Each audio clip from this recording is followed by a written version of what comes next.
प्रस्तुत है the Lucknow post से समाचार वॉइस। न्यूनतम समर्थन मूल्य एमएसपी की गारंटी समेत कृषि से जुड़े कई अन्य मुद्दों पर विचार करने के लिए केंद्र सरकार 5 राज्यों में विधानसभा चुनावों के बाद प्रस्तावित कमेटी का गठन करेगी।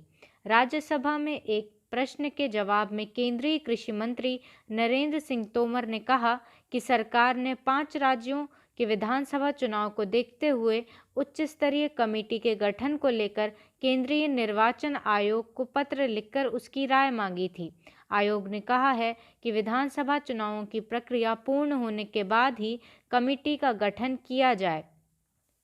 प्रस्तावित कमेटी में किसान, अर्थशास्त्री, कृषि विज्ञानी, केंद्र व राज्य सरकार के प्रतिनिधियों को शामिल किया जाएगा।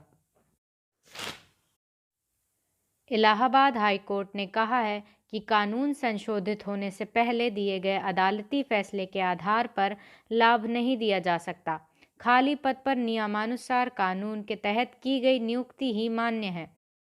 कोर्ट ने कहा कि समय से नियमित नियुक्ति नहीं करना वरिष्ठता व अन्य सेवा परिलाभों से वंचित करना है। कोर्ट ने यह भी कहा कि सरकार पिक एंड चूज नहीं कर सकती। सेवा नियमितीकरण नियमावली के लाभ से किसी को वंचित नहीं किया जा सकता। अदालत ने यह बात एक सुनवाई के दौरान कही। हरियाणा में 15 जनवरी से लागू रोजगार गारंटी कानून पर पंजाब एवं हरियाणा हाई कोर्ट ने फिलहाल रोक लगा दी है और प्रदेश सरकार से इस पर जवाब मांगा है। रोजगार गारंटी कानून के तहत प्राइवेट सेक्टर की नौकरियों, खासकर उद्योगों में हरियाणा के युवाओं को 75% आरक्षण देने का प्रावधान हरियाणा की भारतीय जनता पार्टी, जननायक जनता पार्टी गठबंधन सरकार ने किया है। गुरुग्राम व फरीदाबाद के कई औद्योगिक संगठनों ने इस कानून को हाईकोर्ट में चुनौती दी थी।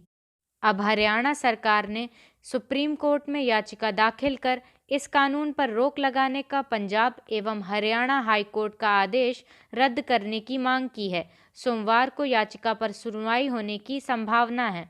हरियाणा सरकार ने हाईकोर्ट के आदेश के खिलाफ सुप्रीम कोर्ट में विशेष अनुमति याचिका दाखिल की है।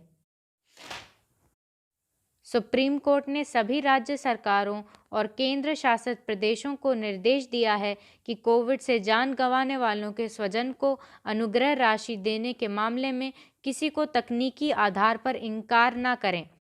यदि कोई तकनीकी गड़बड़ी पाई जाती है तो संबंधित राज्यों को उन्हें त्रुटि ठीक करने का अवसर देना चाहिए, क्योंकि कल्याणकारी राज्य का अंतिम लक्ष्य पीड़ितों को राहत प्रदान करना होता है। जस्टिस एमआर शाह और जस्टिस बीवी नागरत्ना की पीठ ने कहा कि राज्यों को दावा प्राप्त होने के 10 दिन के भीतर मुआवजे का भुगतान कर देना चाहिए। ऑस्ट्रेलिया के अखबार द क्लैक्सन ने कहा है कि गलवान घाटी में 2020 में 15 से 16 जून की रात भारतीय सैनिकों के साथ हुए संघर्ष के दौरान कम से कम 42 चीनी सैनिक मारे गए थे। इनमें से 4 की मौत को तो चीन ने स्वीकार किया था, लेकिन बाकी 38 झड़प के दौरान नदी के तेज बहाव में बह गए। चीन इस झड़प में बड़ी संख्या में सैनिकों के मरने से इनकार करता रहा है। भारत ने यह ऐलान किया था कि उसके राजनयिक बीजिंग विंटर ओलंपिक के उद्घाटन और समापन समारोह में भाग नहीं लेंगे। ओलंपिक से जुड़े मशाल रिले कार्यक्रम में गलवान घाटी में भारतीय सैनिकों की मार से घायल एक सैनिक को चीन सरकार की तरफ से मशाल वाहक बनाए जाने पर भारत ने यह प्रतिक्रिया दी थी। भारत ने चीन सरकार के इस फैसले को ओलंपिक जैसे आयोजन का राजनीतिकरण करने के तौर पर चिन्हित किया। इसके साथ ही भारत के सरकारी टीवी चैनल दूरदर्शन की तरफ से भी यह घोषणा की गई थी कि उद्घाटन और समापन समारोह का प्रसारण नहीं किया जाएगा। अमेरिकी सीनेट की विदेश नीति समिति के सदस्य जिम रीश ने गलवान में घायल सैनिक को मशाल वाहक बनाए जाने को शर्मनाक बताया। शिक्षकों और अन्य स्टाफ का बड़े पैमाने पर टीकाकरण पूरा होने और कोरोना की तीसरी लहर में आ रही गिरावट को देखते हुए केंद्र ने राज्यों से स्कूल खोलने पर फैसला लेने को कहा है। शिक्षा मंत्रालय की संयुक्त सचिव ने कहा कि राज्यों के साथ विचार विमर्श के बाद इस सिलसिले में पहले ही दिशा निर्देश में संशोधन किया जा चुका है। नई गाइडलाइंस में स्कूल में अभिभावकों की सहमति की अनिवार्यता को हटा दिया गया है। अब राज्य सरकार और प्रशासन को इस संबंध में फैसला लेना है। पिछले 24 घंटों के दौरान देश में कोरोना वायरस के 1,27,952 नए मामले सामने आए हैं और 1,059 लोगों की जान गई है, जबकि 2,30,814 लोग इस बीमारी से ठीक हुए हैं। इनमें से सबसे अधिक मामले 38,684 केरल में पाए गए हैं। वहीं कर्नाटक में 14,950 और महाराष्ट्र में 13,840 मामले सामने आए।